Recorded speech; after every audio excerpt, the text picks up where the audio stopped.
విద్య అక్కడ చేయించుకుంటాం. ఈసారి ఇప్పుడు మా పాప ఉంటే కూర్చోం, మీ దగ్గర బాగుంటుంది. నవీన్ అని మా మమ్మీ మా తాత మీ దగ్గరకు వస్తూ ఉంటాం. అటా ఇక్కడ షాప్ ఉంటుంది.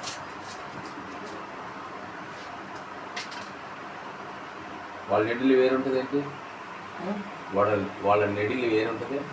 బ్లడ్ తీసుకుంటారు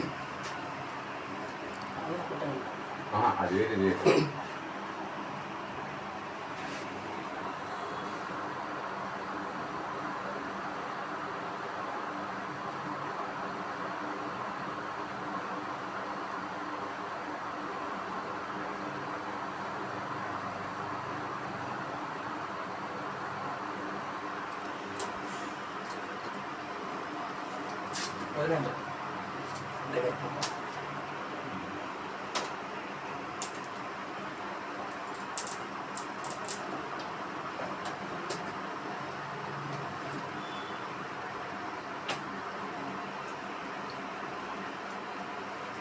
ఫాస్టింగ్ ర్యాండమ్ డేట్ వస్తుంది, ర్యాండమ్ కూడా వస్తుంది. దీంట్లో మేము ఇలా ఫాస్టింగ్ పోస్ట్ నుంచి ర్యాండమ్